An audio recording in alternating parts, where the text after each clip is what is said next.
CNS का sensory part के जितने भी चैप्टर्स थे और इम्पॉर्टेंट थे उनका सारा डेटा हम कवर कर चुके हैं।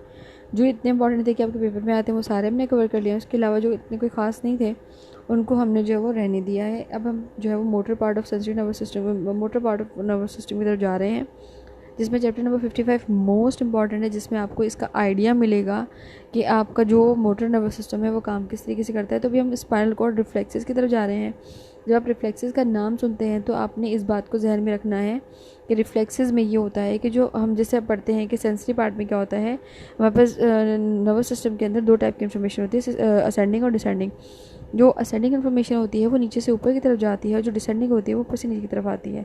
जो आपकी सेंसरी इन्फॉर्मेशन होती है वो आपके डिफरेंट बॉडी पार्ट से आपके स्पाइनल कॉर्ड के थ्रू आपके ब्रेन में जाती है और आपके ब्रेन को बताती है कि नीचे हो क्या रहा है आपके ऑर्गन और आपके स्किन के लेवल पर, ठीक है। तो यानी इन्फॉर्मेशन नीचे से ऊपर की तरफ गई।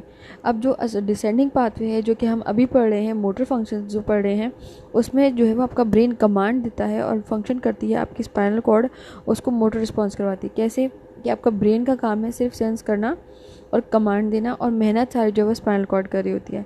यानी अगर किसी का एक्सीडेंट हो जाता है और उसका ब्रेन डैमेज हो जाता है तो वो पागल हो जाएगा, लेकिन वो चलेगा फिरेगा, वो पूरी एक्टिविटीज़ अपनी खुद कर लेगा। लेकिन अगर किसी के एक्सीडेंट में उसकी स्पाइनल कॉर्ड डैमेज हो जाती है तो वो तो उसका दिमाग तो सही है, वो सोच समझ भी सकता है, सब कुछ कर सकता है, पर दिमाग सिर्फ कमांड दे सकता है, बॉडी पार्ट्स को मूव नहीं करवा सकता। इसलिए इंसान सोचने समझने के बावजूद भी बिस्तर पर पड़ा रहेगा, क्योंकि मोटर पार्ट जो है वो उसको कंट्रोल करती है स्पाइनल कॉर्ड, और वो डैमेज हो चुकी है और आप जो वो बिस्तर से उठ नहीं सकेंगे, चल फिर नहीं सकेंगे, ठीक है। इस बात को ध्यान में रखिएगा। अब जो रिफ्लेक्सेस होते हैं, ये मैं पूरे चैप्टर का आपको समरी बता रही हूँ। अभी हम पूरी वीडियो में डिटेल से ही पढ़ेंगे, लेकिन समरी से आपको पता चल जाएगा कि हम पढ़ने क्या वाले हैं। जो रिफ्लेक्सेस होते हैं ना, उसमें क्या होता है कि जो स्टिमुलस आपके जो हम पढ़ रहे हैं कि सेंसरी जो आपकी बॉडी जो सेंसरी रिस्पॉन्सेस को लेकर ब्रेन में जाती है और वहाँ से रिस्पॉन्स आता है, कमांड आती है। तो रिफ्लेक्सेस में होता है कि आपके जो इन सेंसेस हैं, जो रिस्पॉन्सेज हैं, स्टिमुलेशंस हैं, इनको ब्रेन तक जाने की ज़रूरत नहीं पड़ती। इनका जो रिस्पॉन्स है, इनका जो जवाब है वो स्पाइनल कॉर्ड के लेवल पे ही आपको मिल जाता है। यानी कि अगर आपने कोई सेंसरी स्टिमुलेशन फील की है, ये सेंसरी कुछ सेंस किया है, ऐसा सेंसरी इन्फॉर्मेशन आपको मिली है, तो उसके लिए आपको ब्रेन तक जाकर और फिर वहाँ से कमांड लाने की ज़रूरत नहीं है। उसका रिस्पांस आपको डायरेक्ट स्पाइनल कॉर्ड के लेवल पे मिल जाएगा। यानी कि ये रिफ्लेक्सेस का जो डेटा है वो इनवॉलंटरी तौर पर हमारे स्पाइनल कॉर्ड के लेवल पे सेव होता है।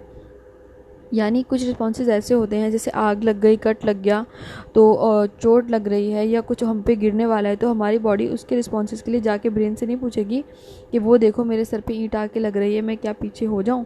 उसके लिए बॉडी पहले से ही डेटा स्पाइनल कॉर्ड के लेवल पे सेव करके बैठी हुई है कि टाइम वेस्ट ना हो और हम टाइम से अपने आप को बचा लें, तो हमारी बॉडी खुद ही रिस्पॉन्स करेगी और हम एकदम से पीछे हो जाएंगे। इसी तरीके से हमारे आँख में अगर कोई चीज़ चली जाती है तो जब तक आपकी बॉडी को ये स्टिमुलस मिलता रहेगा कि आई बॉल के अंदर कुछ है, आँख के अंदर कुछ चला गया है, और वो पेन का स्टिमुलस देती रहेगी, तब तक आपकी पलकें मुसलसल झपकती रहेंगी और आपकी आंखों को नुकसान ना हो, इसके लिए जो लिक्विड जो है वो आपकी आंखों से रिलीज़ होता रहेगा। इस स्टिमुलस के लिए भी आपके ब्रेन को कमांड देने की ज़रूरत नहीं पड़ती कि भाई आँख पे कुछ चला गया है, मैं पलकें झपकूँ या आँख खुली रखूँ कि मज़ीद चीज़ें आके मेरी आंखों में चुभ जाएँ। इसके लिए आपके ब्रेन को कोई कमांड देने की ज़रूरत नहीं है, क्योंकि इसका सारा डेटा आपकी बॉडी बचपन से लेकर आपके बड़े होने तक डेटा जमा कर करके आपके स्पाइनल कॉर्ड के लेवल पे ही रिफ्लेक्स की सूरत में जो वो उसको रख लेती है और वहीं से जो है वो उसका जवाब खुद ही दे रही होती है, वो ब्रेन को तंग नहीं करती। ब्रेन किस लेवल पे काम करेगा वो चैप्टर नंबर 56 में हम पढ़ेंगे। तो आइए पढ़ते हैं। आपकी सेंसरी इन्फॉर्मेशन जो है वो आपके नर्वस सिस्टम के सारे लेवल्स पर जाती है और जो अप्रोप्रिएट एरिया होता है मोटर रिस्पॉन्स के लिए वहाँ पर जाकर वो बैठ जाती है और आपका ब्रेन वहाँ से जवाब देता है। कुछ इन्फॉर्मेशन हाइपोथैलेमस दे रहा हो, कुछ कहीं पे जो है वो रिस्पॉन्स आपका हाइपोथैलेमस देता है, कहीं पे सेरेब्रम, कहीं पे ब्रेन को आना पड़ता है कि जो है मेरा कहना बाकी सब तो नहीं मान रहे, हाइपोथैलेमस भी नहीं, हाइपोथैलेमस का कहना भी नहीं मान रही, स्पाइनल कॉर्ड रिस्पॉन्स नहीं दे रही है, सेरेब्रम का नहीं मान रही, तो ब्रेन आ जाता है। तो हम उस लेवल तक पहुँचे उससे पहले हम रिफ्लेक्सेस पढ़ लेते हैं कि स्पाइनल कॉर्ड के लेवल पे हम कौन सी एक्टिविटीज़ जो है वो देखते हैं अपनी बॉडी के अंदर। पूरा चैप्टर समझ लिया, हमने पढ़ ही लिया है, बस हम इसको थोड़ा थोड़ा सा रीड आउट करते हैं क्योंकि जो भी इन्फॉर्मेशन थी वो मैं आपको दे चुकी हूँ। अब हम पढ़ते हैं स्पाइनल कॉर्ड की organization for motor function. Motor functions के लिए आपके स्पाइनल कॉर्ड में क्या है, ठीक है। आपके स्पाइनल कॉर्ड में हम पढ़ते हैं हमारे पास ग्रे मैटर है।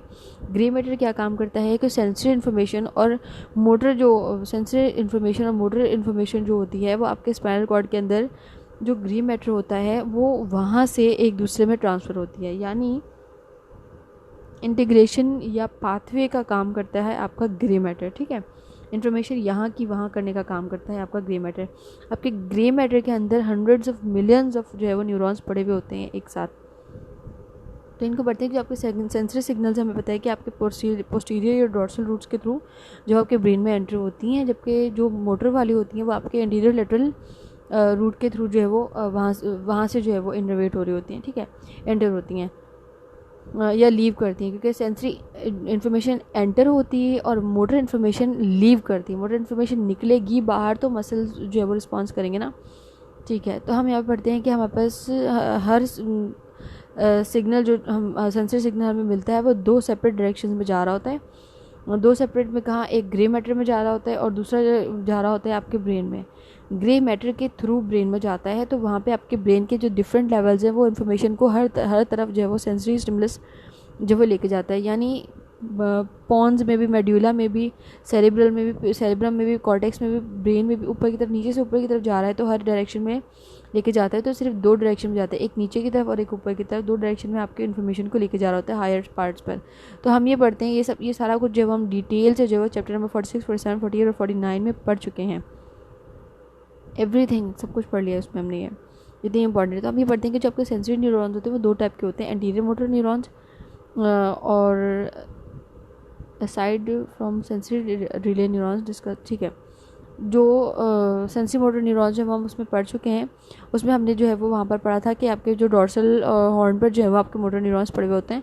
तो उसके अलावा जो मोटर न्यूरॉन्स हैं जो काम कर रहे होते हैं, मोटर न्यूरॉन्स, सेंसरी नहीं, मोटर न्यूरॉन्स जो काम कर रहे होते हैं वो 2 टाइप के होते हैं, एंटीरियर मोटर न्यूरॉन्स और इंटर न्यूरॉन्स। इंटर न्यूरॉन्स आपके सारे के सारे ग्रे मैटर में पड़े होते हैं और इंटीरियर मोटर न्यूरॉन्स जो है वो आपके इंटीरियर एरिया में लोकेटेड होते हैं। ये इंटीरियर मोटर न्यूरॉन्स जहाँ पे पड़े हुए होते हैं, ये देखें यहाँ पे लिखा, इस पिक्चर को गौर से देखें। इस इंटीरियर मोटर न्यूरॉन्स ये जो है वो मोटर रूट को जो है वो राइज देते हैं। ये न्यूरॉन्स यहाँ से निकल के सीधा जो है वो आपके स्केलेटल मसल्स में जाके इनर्वेट होते हैं और जो वो स्टिमुलस पहुँचाते हैं। सेंसरी जो न्यूरॉन्स हैं वो सेंसरी रूट से अंदर आते हैं और मोटर न्यूरॉन्स अंदर से बाहर जाते हैं। ये कॉन्सेप्ट ध्यान में ज़रूर रखिएगा, ठीक है। ये बात अब हम ये पढ़ते हैं कि जो वाले जो न्यूरॉन्स हैं, जो आप मोटर न्यूरॉन्स, कौन से वाले, इंटीरियर मोटर न्यूरॉन्स, ये क्या करते हैं, 2 तरीके के मजीद न्यूरॉन्स, इसमें भी 2 टाइप्स होती हैं न्यूरॉन्स की, alpha motor neuron, gamma motor neuron. जो आपके अल्फा मोटर न्यूरॉन्स होते हैं ये type A alpha motor nerve fibers को राइज करते हैं। इनका जो साइज, मतलब इसमें मोटर न्यूरॉन्स के 2 टाइप है, एक बड़े न्यूरॉन्स होते हैं, एक छोटे न्यूरॉन्स होते हैं। बड़े वाले होते हैं अल्फा, छोटे वाले होते हैं गैमा।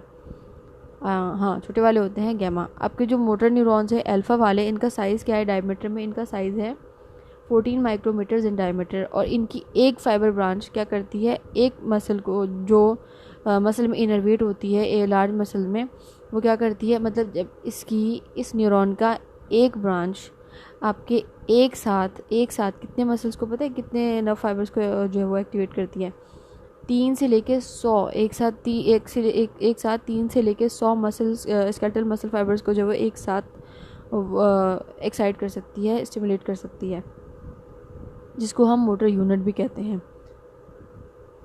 दूसरी गैमा मोटर न्यूरॉन्स, इनका जो साइज़ होता है, इनका जो डायमीटर होता है साइज़ का, वो होता है 5 माइक्रोमीटर्स। वो 14 है और ये 5 है, यानी साइज़ में बहुत डिफरेंस है, ठीक है। अब इनकी जो क्वांटिटी की, ये 31, ये जो टोटल न्यूरॉन्स के नंबर्स में 31% आपके पास गैमा मोटर न्यूरॉन्स होते हैं और ये कहाँ पर प्रेजेंट होते हैं, ये आपके एंटीरियर हॉर्न्स में प्रेजेंट होते हैं। यानी हमने अभी इंटीरियर हॉर्न्स की टाइप पढ़ा है ना, इंटीरियर हॉर्न्स में 2 टाइप के न्यूरॉन होते हैं, अल्फा और गैमा। तो अब गैमा की अगर अल्फ़ा है या गैमा है, दोनों है, अगर एंटीरियर में पढ़ रहे हैं तो एंटीरियर में प्रेजेंट होंगे दोनों टाइप। मतलब ये अलग से बताना, मुझे नहीं पता क्यों बता रहे हैं अलग से। ये जो हैं आपके गैमा मोटर न्यूरॉन्स, ये आपकी इम्पल्सेस स्मॉलर टाइप के जो नर्व फाइबर्स होते हैं, जैसे special skeletal muscles. For example हमारे पास जो अल्फ़ा स्केलेटल मसल्स हैं वो कहाँ पे इनर्वेट होते हैं, हमने अगर किसी मसल की कॉन्ट्रैक्शन करवानी है और रिलैक्सेशन करवानी है, ठीक है। अब कॉन्ट्रैक्शन के लिए जो नर्व फाइबर्स काम करेंगे वो आपके अल्फ़ा होंगे और उसी मसल की रिलैक्सेशन के लिए जो नर्व फाइबर्स काम करेंगे वो आपके गैमा मोटर न्यूरॉन्स होंगे, ठीक है। और ये हर मसल के अंदर जो है मौजूद होते हैं। इंटर न्यूरॉन्स कहाँ प्रेजेंट होते हैं, ये आपके कॉर्ड के ग्रे मैटर में हर जगह प्रेजेंट होते हैं। आपके डॉर्सल हॉर्न में प्रेजेंट होंगे, आपके एंटीरियर हॉर्न में प्रेजेंट होंगे, बीच में जो इंटरमीडिएट एरियाज़ है उन सब जगह प्रेजेंट होंगे। इनकी जो क्वांटिटी है वो 30 टाइम्स ज़्यादा है। एंटीरियर डॉर्सल और एंटीरियर मोटर न्यूरॉन से डॉर्सल सेंसरी न्यूरॉन्स और एंटीरियर मोटर न्यूरॉन से ज़्यादा इन जो क्वांटिटी है वो इसकी होती है, 30% ज़्यादा होती है। ये हाईली एक्साइटेबल होते हैं, यानी इनका रिस्पांस करने का जो टाइम होता है वो बहुत फास्ट और बहुत ज़्यादा होता है, बहुत रैपिड होता है। अब भाई स्पाइनल कॉर्ड के लेवल पे है और रिफ्लेक्स जनरेट करवा रहा है, और रिफ्लेक्स हमारे कंट्रोल में नहीं है। यानी रिफ्लेक्स वो मोमेंट है जो बहुत सडनली जो है वो क्या कहना चाहिए कि माइक्रो मिली सेकेंड्स में होती है ना। रिफ्लेक्स तो वही है ना जो माइक्रो मिली सेकेंड में मूवमेंट हो रही है, वो हमारे कंट्रोल में ही नहीं है और उसको हम कॉन्शियसली नहीं कर रहे हैं। जैसे किसी लोहे की, किसी कटी हुई, किसी चुभने वाली चीज़ पे मेरा पाँव पड़ा और मैंने अनकॉन्शियसली बगैर सोचे समझे उससे पाँव हटा लिया, यानी ये मोमेंट मेरे कंट्रोल में नहीं थी, तो ये ऑब्वियसली माइक्रो मिली सेकेंड्स में हुई होगी। अब ये जो इंटर न्यूरॉन्स हैं रिफ्लेक्सेस को कंट्रोल कर रहे हैं, तो ऑब्वियसली ये हाईली एक्साइटेबल होंगे और ये हाईली सेंसिटिव होंगे। तो इनकी जो फायरिंग साइज़ है 1500 टाइम्स पर सेकंड है, यानी 1500 टाइम्स पर सेकंड ये रिस्पॉन्स कर सकते हैं और अपने मसल्स को एक्साइट कर सकते हैं। ठीक है, अब इसकी साइनेप्सिस के बारे में बात हो रही है, तो ये मोनोसाइनेप्टिक होते हैं। ऑब्वियसली जितने ज़्यादा साइनेप्स होते हैं ना, मूवमेंट उतनी स्लो होती है। अब ये फास्ट है तो इसमें इसमें जो है वो मोनोसाइनेप मतलब एक साइनेप्स होता है इसमें। ठीक है, चैप्टर 47 में भी हमने पढ़ लिया सब कुछ, फिर भी मैं इसको रिपीट कर देती हूँ कि यहाँ पे लिखा हुआ है कि जो आपके न्यूरॉनल सर्किट्स हैं, इसमें जो इंटर न्यूरॉन्स हैं इसके जो पूल बने हुए, पूल यानी बहुत सारे न्यूरॉन्स एक साथ पड़े हुए होते हैं, डिफरेंट टाइप के न्यूरॉन्स एक साथ पड़े हुए हैं, उनके डिफरेंट फंक्शंस हैं, लेकिन इनके अंदर एक काम जो है वो सारे न्यूरॉन्स कर रहे थे, वो होता है डाइवर्जिंग, कन्वर्जिंग और रिपीटेटिव डिस्चार्ज। यानी कि सिग्नल एक न्यूरॉन के पास आया और उसने एक साथ बहुत सारे नर्व फाइबर्स को वो सिग्नल पहुंचा दिया, यानी डाइवर्ज कर दिया। एक स्टिमुलस बहुत सारे नर्व फाइबर्स को जो है वो हमने भेजा एक से ज़्यादा की तरफ गया, दैट इज़ डाइवर्जन। और कन्वर्जन में क्या होता है कि बहुत सारी सोर्सेज से स्टिमुलस आ रहा है और एक डायरेक्शन में जा रहा है, उसको हम कहते हैं कन्वर्जन। तो ये न्यूरॉन्स ये काम भी करते हैं। और रिपीटेटिव डिस्चार्ज यानी कि किसी भी चीज़ के रिस्पॉन्स वो भी बार बार देना। फॉर एग्जांपल मैंने अभी आंखों की एग्जांपल देखी, अगर आंख में हमारी कोई चीज़ चली गई है तो हमारी पलकें मुसलसल झपकती रहेंगी और बंद नहीं होंगी जब तक कि वो चीज़ निकल ना जाए। और समटाइम्स क्या होता है कि आंखों में से वो चीज़ हम निकाल भी लेते हैं, कचरा साफ भी कर लेते हैं, फिर भी पलकें झपकते रहते हैं, तो इसको हम कहते हैं रिपीटेटिव डिस्चार्ज। कि जो काम था वो हो भी गया है, लेकिन जो इसका जो रिस्पांस है वो रिस्पांस बैक होने में इसको टाइम लगता है और वो काम पूरा होने के बाद भी रिफ्लेक्स जो वो जनरेट करता रहता है। तो ये हमने पिछले चैप्टर्स में इसको बहुत डिटेल से पढ़ लिया है, तो यहाँ पढ़ने की इसको ज़रूरत नहीं है। इंपॉर्टेंट चीज़ ये है muscle sensory receptors, muscle spinal Golgi tendon organs. तो हमारे पास जो है वो मसल को प्रॉपर कंट्रोल करने के लिए ये मैकेनिज्म होना चाहिए कि हमारे मसल की लोकेशन क्या है। यानी जब तक मेरे ब्रेन के पास ये इन्फॉर्मेशन प्रॉपरली नहीं पहुंचेगी कि मेरा ये जो मसल मुझे एक्साइट करवाना है उसकी लोकेशन क्या है, उसकी लेंथ क्या है, उसके स्पाइंडल्स कैसे हैं, जब तक ये इन्फॉर्मेशन प्रॉपरली ब्रेन के पास नहीं होगी वो आपका मोटर न्यूरॉन रिस्पॉन्स किस तरीके से करवाएगी, फीडबैक मैकेनिज्म कैसे जनरेट होगा।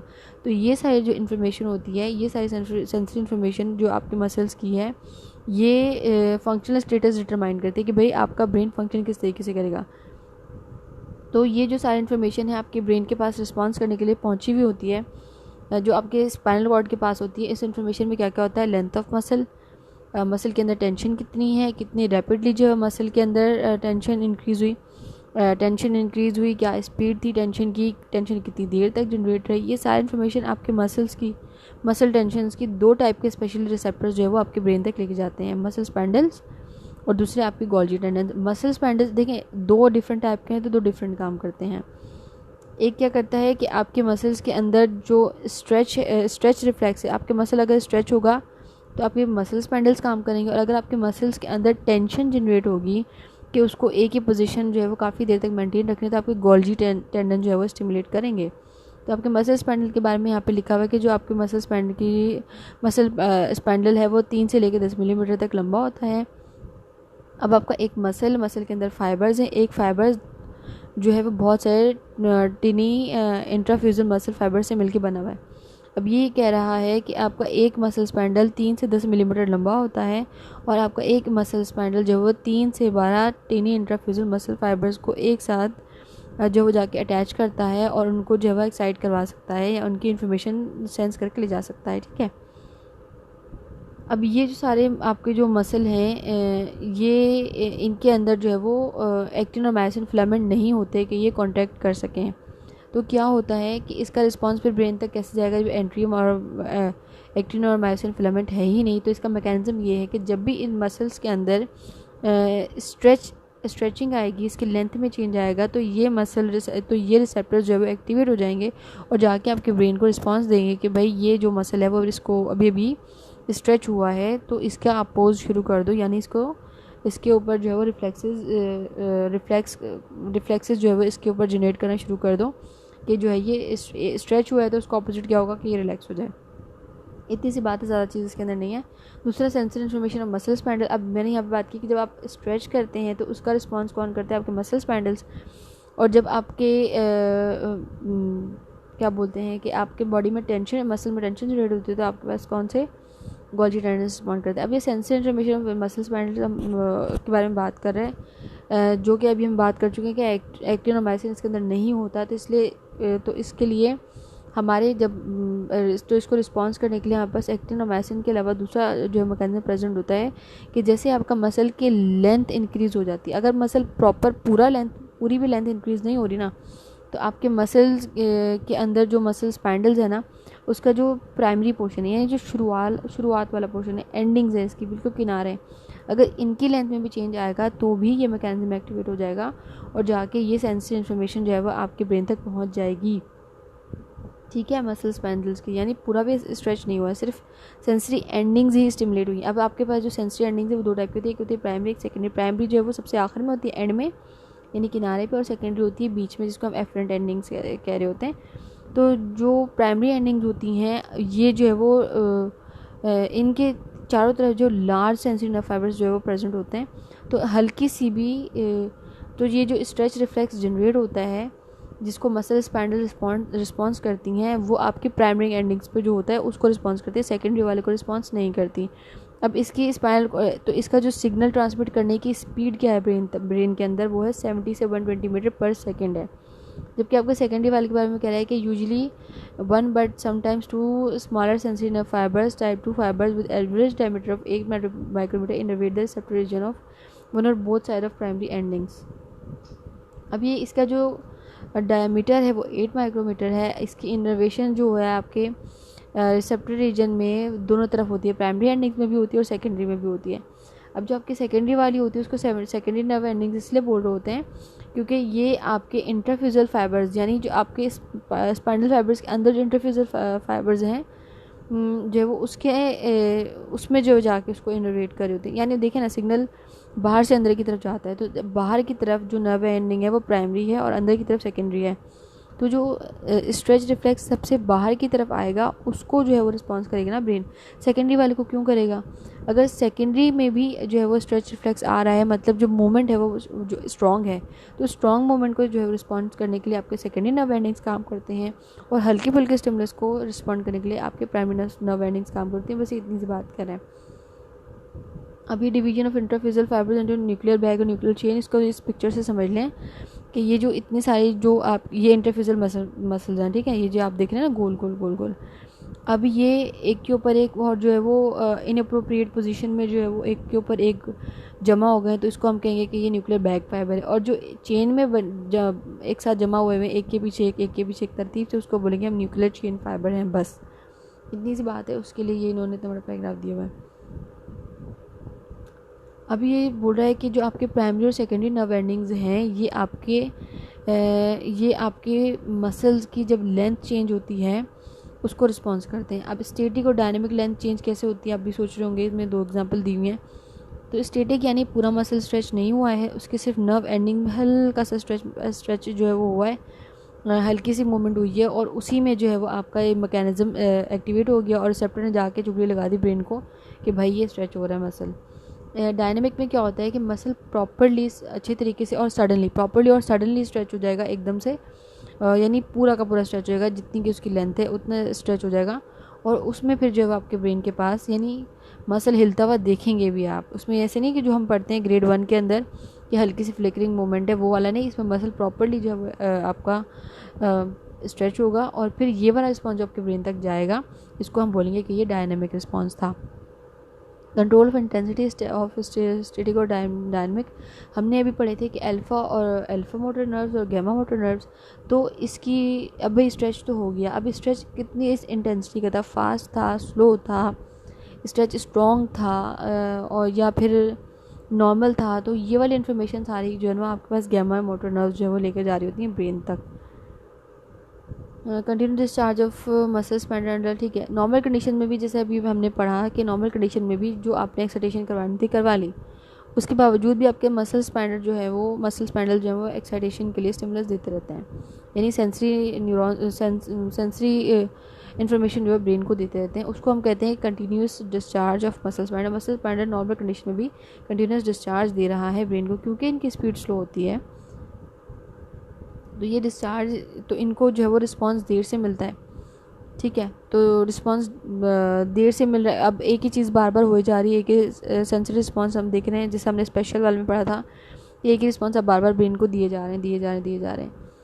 तो अब एक साथ आपने 100 दफ़ा एक इन्फॉर्मेशन के लिए स्टिमुलस दे दिया, ठीक है, एक इन्फॉर्मेशन के लिए, एक मोटर रिस्पॉन्स के लिए आपने 100 दफ़ा सेंसरी जो इन्फॉर्मेशन है वो ब्रेन को पहुंचा दी। अब भाई मोटर रिस्पॉन्स तो एक बार ही आएगा ना, 100 बार तो नहीं आएगा। तो क्या होता है कि शुरू में तो आपके पास जो सेंसरी इन्फॉर्मेशन जा रही होती है उसका स्टिमुलस स्ट्रॉन्ग होता है, बाद में जाके वो जो स्टिमुलस होता है वो वीक हो जाता है। पर डिस्चार्ज जो है वो कंटिन्यूसली रहता है, तो आपकी बॉडी रिस्पॉन्स तो नहीं करती, पर उस डिस्चार्ज के मैकेनिज्म की वजह से स्टिमुलस जो है वो आपके मेम्ब्रेन के अंदर होता रहता है और वो बार बार थ्रेशोल्ड अचीव करता रहता है।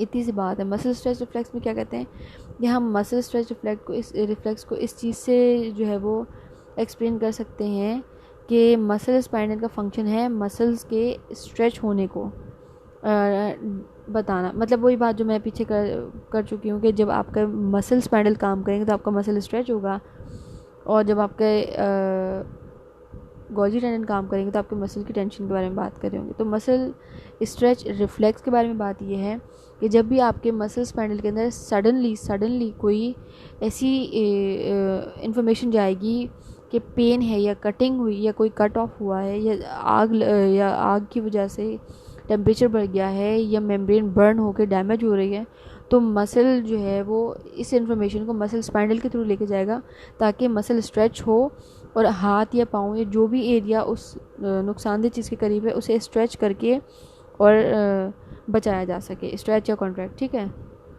इतनी सी बात है। न्यूरल सर्क्यूटरी ऑफ स्ट्रेच रिफ्लेक्स का जो यहाँ पे बताया हुआ है 55.5 के अंदर कि जी आपके मसल के बीचों बीच जो है वो मसल स्पाइनल मौजूद है। ये मसल स्पाइनल जो वो इससे जो है वो सेंसरी नर्व निकली, ये यहाँ से सिग्नल लेके इन्फॉर्मेशन लेके गई आपके डॉर्सल हॉर्न में, वहाँ से इन्फॉर्मेशन ने आपके स्पाइनल कॉर्ड के लेवल पे ही, यानी यहाँ से इन्फॉर्मेशन को जो है वो आपके ब्रेन में जाना चाहिए था, लेकिन ब्रेन में नहीं गई। ब्रेन के बजाय आपके जो स्पाइनल कॉर्ड के अंदर डेटा पड़ा हुआ था उसके हिसाब से, यानी वहाँ से आंसर लेकर डायरेक्टली इसने जाके मोटर नर्व को जो आपके मसल में इनर्वेट हुई थी उसको जाके सिग्नल दिया और उसने जाके एक्टिविटी करा दी। तो ये इसका मैकेनिज़्म है रिफ्लेक्स का। रिफ्लेक्स का जो एक्टिविटी हम इनवॉलंटरी करते हैं अनकॉन्शियसली, उसका मैकेनिज़्म ये होता है।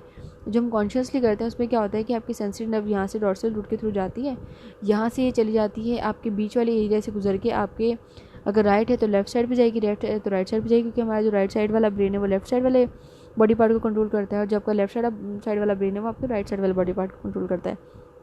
तो यहाँ से सेंसरी नर्व में जाना था आपके लेफ़्ट से राइट वाले में, और राइट वाला है तो लेफ़्ट साइड में, और वहाँ से उसने जाना था असेंडिंग पाथवे के थ्रू आपके ब्रेन में, और ब्रेन से जाके फिर इन्फॉर्मेशन लानी थी और फिर जो है वो रिस्पॉन्स बैक करना था। लेकिन यहाँ पे हम देख रहे हैं कि बीच में एक छोटा सा साइनेप्स हुआ है, वो भी साइनेप्स आपके सेंसरी नर्व और मोटर नर्व के बीच में हुआ है, और वहाँ से जो वो रिस्पॉन्स लेकर डायरेक्ट आ रही है और जो इसने एक्टिविटी करनी है उसे वो परफॉर्म करिए। तो इसका जो सर्किट है वो बहुत सिंपल सा है और छोटा सा है। अब जो डायनेमिक स्ट्रेच रिफ्लेक्स और स्टैटिक स्ट्रेच रिफ्लेक्स है वो पीछे वाली बात है कि सडन चेंजेस हो गए आपके मसल के जो लेंथ है उसके अंदर, तो आपका जो स्ट्रेच रिफ्लेक्स है वो जनरेट हो जाएगा। अगर चेंज जो है वो अच्छा खासा है, यानी आप जो मसल के अंदर जो स्ट्रेच हुआ है वो अच्छी खासी पोजीशन पे हुआ है, अच्छी खासी क्वांटिटी में हुआ है, तो उसको हम बोलेंगे कि ये आपका डायनेमिक था। और अगर चेंज जो है वो मसल्स की लेंथ में वो माइनर सा हुआ है तो उसको हम बोलेंगे कि स्टैटिक था। इसके अंदर स्ट्रेच रिफ्लेक्स जो वो इतना स्ट्रॉन्ग जो वो क्या बोलेंगे जनरेट नहीं होगा। अब इन रिफ्लेक्सेस का फ़ायदा ये है कि आपके मसल जर्किंग की जो प्रॉब्लम है ना उसको ये ख़त्म करते हैं, यानी मसल जर्किंग से आपको बचाते हैं। अब मसल स्पैंडल का रोल वॉलंटरी मोटर एक्टिविटी में क्या है, हमें अपने गैमा एफरेंट सिस्टम की जो है वो गैमा एफरेंट सिस्टम का हमने यहाँ पे काम क्या पढ़ा था, ये रहा कि ये गैमा मोटर नर्व स्पैंडल्स क्या करते हैं, ये क्या जो स्पेशल कंडीशंस होती हैं उसमें ये रिस्पॉन्स करते हैं और इनकी स्पीड बहुत तेज़ होती है, इतनी तेज़ होती है कि हल्के से पेन को, सुई का जो हेड है वो इतना बारीक होता है कि उसको हम प्रॉपर्ली देख भी नहीं सकते कि उसके ऊपर डिज़ाइन क्या बना हुआ है, इतना जो है वो नोकीला और बारीक होता है। तो उसका चुभना भी उसको भी रिस्पॉन्स कर देता है आपका क्या, गैमा एफरेंट सिस्टम। और इसकी क्वांटिटी हमने पढ़ा हमारे ब्रेन के अंदर जो वो 31% होती है। तो जो आपके मसल स्पैंडल हैं वो वॉलंटरी मोटर एक्टिविटी में किस तरह काम करते हैं। वॉलंटरी यानी जब आप खुद से जो है मसल की मूवमेंट करवाना चाह रहे होते हैं, यानी रिफ्लेक्सेस में नहीं, आप खुद चाह रहे हैं कि आपका ये मसल है वो मूव करे। तो इसमें क्या होता है कि जब आपके पास स्टिमुलस अल्फा के पास जाता है मसल्स की जो है वो स्ट्रेच के लिए, तो आपके गैमा मोटर एफरेंट सिस्टम जो है वो या गैमा मोटर न्यूरॉन्स जो है खुद ब खुद एक्टिव हो जाते हैं। इसको हम कहते हैं कि ये को एक्टिवेशन है। अब ये को एक्टिवेशन का फ़ायदा क्या है कि देखें, अब मेरा मसल जो है वो एक जो है वो कॉन्ट्रैक्ट हो रहा है या फॉर एग्जांपल स्ट्रेच हो रहा है। मेरा मसल जब स्ट्रेच हो रहा है, मैं किसी काम के लिए अपने मसल को स्ट्रेच कर रही हूँ, तो गैमा का काम क्या है कि उस स्ट्रेच की मूवमेंट को रोकना। यानी वह एक तरफ स्ट्रेच हो रहा है, मसल लेंथनिंग हो रही है मसल की, और दूसरी तरफ गैमा मोटर न्यूरॉन्स क्या करेंगे कि उसकी जो है वो लेंथनिंग को वो शॉर्टनिंग करवाने की कोशिश करेंगे। अब इससे क्या फ़ायदा है कि एक ही साथ जो है वो दोनों मैकेनिज्म एक्टिव हो गए, लेंथनिंग के भी शॉर्टनिंग के भी, कि अगर आपके मसल को अगर इनहिबिशन के नर्व फाइबर्स यानी गैमा नर्व फाइबर्स जो है वो उसकी स्ट्रेचिंग को अपोज नहीं करेंगे, तो आपके मसल नॉर्मल जो उसकी रेंज है हद उससे भी ज़्यादा स्ट्रेच हो जाएंगे और पॉसिबिलिटी है कि इसकी नर्व फाइबर्स जो है डैमेज हो जाएं। यानी आप हद से ज़्यादा अपने हाथ को जो मोड़ लें या स्ट्रेच कर लें, इतना स्ट्रेच कर लें कि वो पेन जनरेट होना शुरू हो जाए।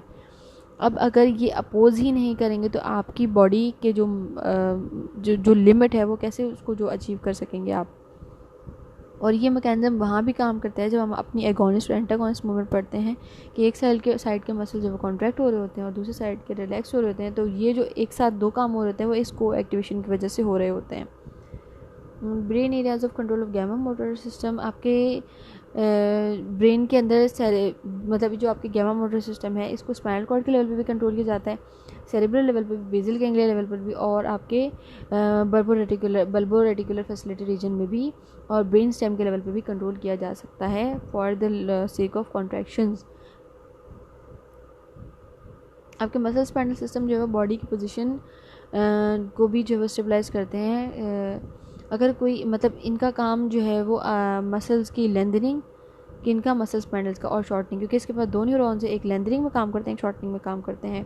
तो अगर आप किसी टेंस पोजीशन में खड़े हैं, फॉर एग्जांपल आप ट्रेन में या बस में लटक के जाते हैं, तो इस पोजीशन में आपके मसल्स को कि कौन सी बॉडी पार्ट को कितना लेंथी और कितना शॉर्ट होना है, ये डिसीजन लेते हैं आपके मसल स्पाइनल्स, और आपकी हेल्प करते हैं कि डिफरेंट सिचुएशंस में आपकी बॉडी की पोजीशन को स्टेबलाइज कर सकें। अब गोल्जी टेंडन रिफ्लेक्स इतनी दूर के बाद अब आया है। ये क्या करता है कि आपके मसल के अंदर जो टेंशन जनरेट हुई होती है उसको कंट्रोल करने में हेल्प करता है। फॉर एग्जांपल अगर किसी रीज़न की वजह से आपको अपनी बॉडी की एक पोजीशन को मेंटेन रखना है, तो ऑब्वियस सी बात है कि उस पोजीशन को मेंटेन रखने के दौरान आपके मसल के अंदर टेंशन जनरेट होगी, यानी आपके मसल्स जो है वो स्ट्रेच नहीं हो रहा, ना रिलैक्स हो रहा है, ना कॉन्ट्रैक्ट हो रहा है। जिस पोजीशन में आप हैं उसी पोजीशन में हैं, लेकिन आपके मसल में जो नॉर्मल टेंशन होती है, जो मसल टोन होती है, उसमें जो वो टेंशन जनरेट हो रही है। फॉर एग्जांपल आपने कोई वेट लिफ्ट कर लिया है, हाथ आपका नॉर्मल है, सीधा है, जैसा होना चाहिए, आप खींच नहीं रहे हैं उसको, लेकिन आपने कोई वज़न उठा लिया है जिसकी वजह से आपके मसल के अंदर जो टेंशन जनरेट हो गई है। इस जनरेशन ऑफ टेंशन का जितना भी डेटा है वो आपके ब्रेन के अंदर आपके गोल्जी टेंडन जो है वो लेकर जाते हैं। 10 से 15% मसल फाइबर जो है वो आपके एक गोल्जी टेंडन से कनेक्ट होते हैं। 10 से 12 मसल फाइबर एक साथ एक गोल्जी टेंडन से कनेक्ट होते हैं।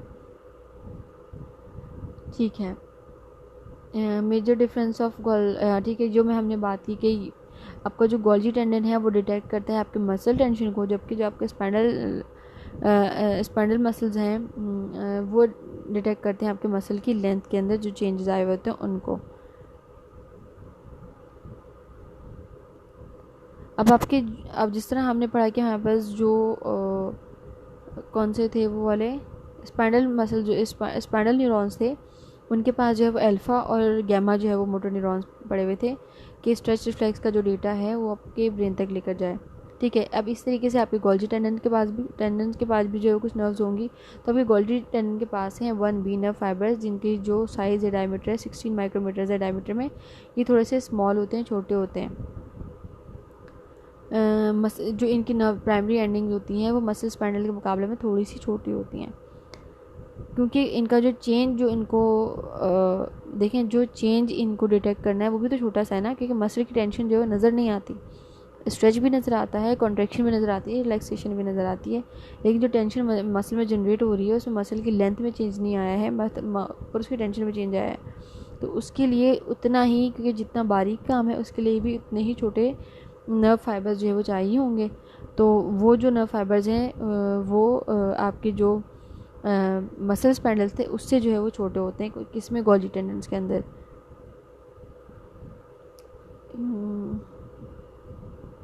अच्छा, ये जो गोल्जी टेंडन रिफ्लेक्स ये क्या करते हैं कि आपके मसल्स के अंदर हद से ज़्यादा टेंशन को जनरेट होने से रोकते हैं। इसके अंदर जो भी हमारे पास नर्व्स जो वो जा रही हैं, जो काम करें, जिनके थ्रू जो है वो हम इस रिफ्लेक्स को बॉडी में जनरेट करवाते हैं, वही इसके इनहिबिशन में भी काम करती हैं। ये जो रिफ्लेक्स है ये इंटायरली इनहिबिटरी है, यानी कि अगर आपने अपनी बॉडी किसी वजह से, फॉर एग्जांपल मसल में ज़्यादा टेंशन जनरेट हो गई है, अगर ये रिफ्लेक्स जनरेट नहीं होता है तो उस टेंशन के चलते आपका मसल जो है वो डैमेज भी हो सकता है, और ये भी हो सकता है कि आपका मसल जो है वो काम करना ही छोड़ दे, इस कदर डैमेज हो जाए, या उसके अंदर जो है वो सेंसेस ही वो एक्सेप्ट करना छोड़ दे। तो ये क्या करता है कि हमारी डैमेज से बचाता है, प्रिवेंशन का काम कर रहा होता है। अब क्योंकि ये मसल की टेंशन को बराबर करता है और मसल की टेंशन को डिटेक्ट करके उसको रिलैक्स करवाने की कोशिश कर रहा होता है, तो जब आपके मसल के अंदर कॉन्ट्रैक्टाइल फोर्सेस जो है वो आपके जो मसल्स हैं उनको कॉन्ट्रैक्ट कर रही होती हैं, तो दूसरी साइड वाले रिलैक्स कर रहे होते हैं, तो उस दौरान उसके अंदर जो मसल टोन जनरेट हो रही होती है उसको मेंटेन रखने का काम भी ये करते हैं।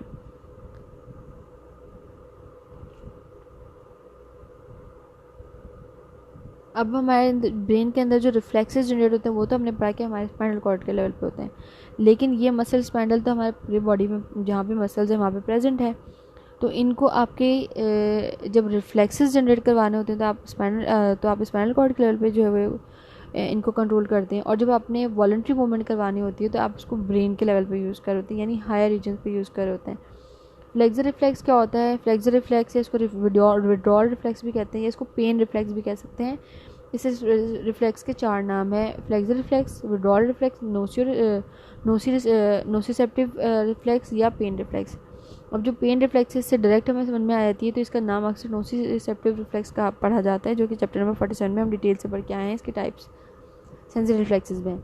इसमें क्या होता है कि जैसे आपकी बॉडी पेन डिटेक्ट करती है, फ़ौरन से उस जगह से हट जाती है, उसको हम कहते हैं कि विड्रॉल रिफ्लेक्स है। इतनी सी बात थी। अब फ्लेक्सर रिफ्लेक्स या पेन रिफ्लेक्स का जो न्यूरोनल मैकेनिज्म है उसके अंदर हम पढ़ते हैं कि जैसे पेनफुल स्टिमुलस आपके किसी भी मसल के ऊपर जो है वो अप्लाई होता है, तो वहाँ पर लगे हुए न्यूरॉन्स जो है वो एक्साइट हो जाते हैं और जाके उस पेनफुल स्टिमुलस को आपके मोटर पाथवेज के थ्रू रिस्पॉन्ड करते हैं through neurons and interneurons present in your spinal cord. और इसमें इम्पॉर्टेंट चीज़ें वो जो है वो यही थी पढ़ने वाली। पैटर्न क्या है withdrawal of flexor reflex? Pattern ये है कि विड्रॉल रिफ्लेक्स जो है वो जब जनरेट होता है आपकी बॉडी में, तो आपकी बॉडी के मसल जो है वो कॉन्ट्रैक्ट करते हैं। यानी मुझे अगर अपना हाथ दूर हटाना है तो ऑब्वियसली मेरे मसल्स कॉन्ट्रैक्ट होंगे, रिलैक्स तो नहीं होंगे ना, मुझे मज़ीद करीब थोड़ी लेके जाना, जो मेरे मसल जो है वो स्ट्रेच हों तो कॉन्ट्रैक्ट होंगे। ये बात हो रही है इस पैरा में।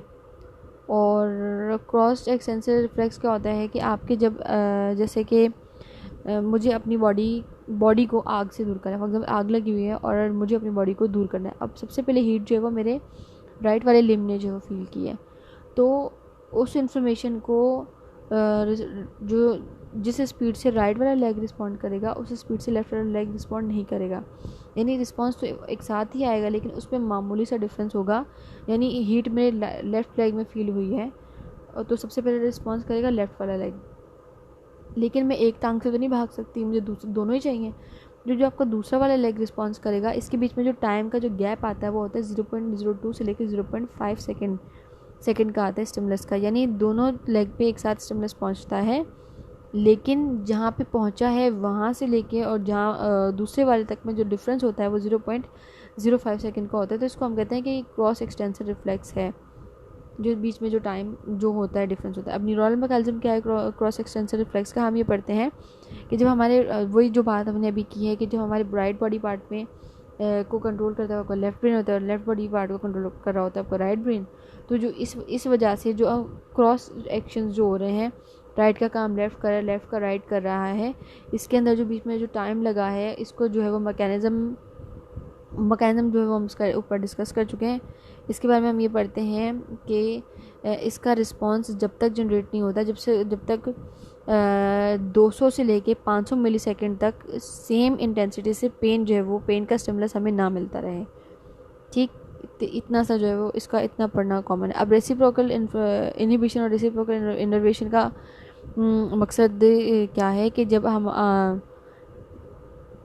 जिस जगह पर हमारे पेन हो रहा है, जिस जगह पर हम जिन मसल्स में हमारे पेन हो रहा है, वहाँ पर जो है हमने जो है वो कॉन्ट्रैक्शन कर ली और अपने आप को बचा लिया। मसल के मैंने कॉन्ट्रैक्शन किया और अपना हाथ दूर कर लिया। अब एक साथ सिर्फ मसल कॉन्ट्रैक्ट तो नहीं हुए, एक साइड के मसल, जब भी हमने पढ़ाई कि हमारे साइंस में क्या होता है कि साइंस के अकॉर्डिंग जब भी आप कोई एक किस्म की मूवमेंट करवाते हैं तो दूसरी किस्म की मूवमेंट ऑपोजिटली खुद ब खुद एक साथ हो जाती है, यानी को एक्टिवेशन ऑफ मसल स्पैंडल्स या फाइबर्स हो जाती है। तो इसमें क्या है कि जब आपने कॉन्ट्रैक्शन की विड्रॉल इफेक्ट के लिए या रिफ्लेक्स के लिए या नोसियोसेप्टिव रिफ्लेक्स के लिए, तो उसके साथ ही आपके दूसरे साइड के मसल्स के अंदर जो है वो रिलैक्सेशन जो है वो शुरू हो गई। यानी एक तरफ के मसल कॉन्ट्रैक्ट हुए तो दूसरी तरफ के मसल जो है वो रिलैक्स हुए, एक एंटागोनिस्ट मूवमेंट हो गई। ये जो पूरा न्यूरल सर्किट है जो रेसिप्रोकल मूवमेंट करवा रहा है, इसको हम कहते हैं कि ये रेसिप्रोकल इनहिबिशन है। अब इसके इनहिबिशन जो हुई है, रेसिप्रोकल इनहिबिशन, एक तरफ के कॉन्ट्रैक्ट हुए तो दूसरी तरफ के कॉन्ट्रैक्ट होने के बजाय रिलैक्स हुए, क्योंकि दोनों एक साथ कॉन्ट्रैक्ट नहीं हो सकते थे। तो इसके लिए रेसिप्रोकल इनर्वेशन भी होती है, यानी एक तरफ जो है वो नर्व फाइबर जो है वो रिफ्लेक्स के लिए काम कर रही हैं, इन स्ट्रेच रिफ्लेक्स के लिए, और दूसरी तरफ जो है वो रिलैक्सेशन के लिए काम कर रही हैं। वो रिफ्लेक्सेस जो आपके पोस्चर और लोकोमोशन को कंट्रोल करते हैं। फॉर एग्जांपल कि मुझे पता है कि मैं अगर इस तरीके से चलूँगी तो मेरी एड़ी में ज़्यादा दर्द होगा या मेरे पाँव में जो है ज़्यादा पेन होगा, तो मैं अपनी बॉडी वेट के हिसाब से अपने पोस्चर को चेंज कर लूँगा। हमने देखा कुछ लोग जो आगे की तरफ उठ के चलते हैं, कुछ लोग पीछे की तरफ चलते हैं, कुछ लोग जो अपने जो हिप्स हैं उनको बाहर निकाल कर चलते हैं, कुछ लोग पेट निकाल कर चल रहे होते हैं। तो हमारी बॉडी को अपना वेट जिस तरीके से बराबर रख के चलना अच्छा लगता है, हमारी बॉडी उस पोजीशन को जो है वो अडॉप्ट कर लेती है। और ये जो पोस्चरल रिफ्लेक्सेस हैं, जैसे कि डर के मारे हमारा क्या रिफ्लेक्स होगा, हम भागेंगे, खुशी में जो हमारे बॉडी रिफ्लेक्स करती है, ये सारे के सारे जो रिफ्लेक्सेस हैं ये भी हमारे स्पाइनल कॉर्ड के लेवल पर हो रहे होते हैं। कॉर्ड राइटनिंग रिफ्लेक्स, यानी कि हम काफ़ी देर से जो है वो झुक कर काम कर रहे हैं तो हमें जो है वो अपनी कमर में स्पाइनल कॉर्ड के लेवल पे दर्द जो है वो होना शुरू हो जाता है। तो हम क्या करते हैं कि फ़ौरन से थोड़ी देर के लिए सीधे होते हैं ताकि वो पेन ख़त्म हो और फिर वापस से उसी पोजीशन में आ जाते हैं। Stepping and walking movements, rhythmical movements, तो हम ये जानते हैं कि जब हम चलते हैं तो हमारे पास एक पैटर्न है जिसके थ्रू हम चलते हैं। हमारी बॉडी में हर काम पैटर्न के थ्रू होता है, हार्ट बीट से लेके हमारा सांस लेना तक जो है पैटर्न के थ्रू होता है। हमारी पलकें भी पैटर्न के थ्रू ही झपकती हैं, हम जो सांस लेते हैं इनहेल और एक्सहेल भी पैटर्न के थ्रू हो रहा होता है। हमारी इवन जो नब्ज़ चल रही है पैटर्न के थ्रू चल रही है। तो ये जो पैटर्न है हमारी वॉकिंग का, एक लेग आगे दूसरा पीछे, आगे पीछे, ये मूवमेंट भी जो है वो हमारे स्पाइनल कॉर्ड के लेवल पे जो है सेव है। हम हर दफ़ा सोचकर कदम नहीं उठाते कि हमने ऐसे चलना है। रेसिप्रोकल स्टॉपिंग वगैरह सब, ये सब जो एक ही चीज़ बार बार रिपीट हो रही है। जितना इम्पॉर्टेंट था वो हमने इस चैप्टर में कर लिया है और आगे जो है आपको हम इतना तो बता सकती हूँ कि अब आगे हम पढ़ेंगे कॉर्टिकल और ब्रेन स्टेम लेवल पे, क्योंकि स्पाइनल कॉर्ड के लेवल पे सिर्फ रिफ्लेक्सेस होते हैं जो हमने पढ़ लिए हैं। अब जो वॉलंटरी मूवमेंट जो हमने खुद से करवानी है उसके बारे में हम डिटेल से पढ़ेंगे इन चैप्टर नंबर 56। और इसमें कुछ खास नहीं है, वही वाली बात जो हम चैप्टर नंबर 47 में पढ़ के आए हैं, 47 और 48 49 में पढ़ के आए हैं कि आपके ब्रेन के अंदर, आपके मोटर कॉर्टेक्स के अंदर आप जो है वो छोटे छोटे एरियाज़ बने हुए हैं जो आपकी बॉडी के डिफरेंट पार्ट को कंट्रोल करते हैं और वहाँ से जो है वो रिस्पॉन्स करवाते हैं एंड कमांड देते हैं रिस्पॉन्स की। और इतना कुछ खास नहीं है, मोटर पार्ट में जो है वो इतना ही इंपॉर्टेंट था।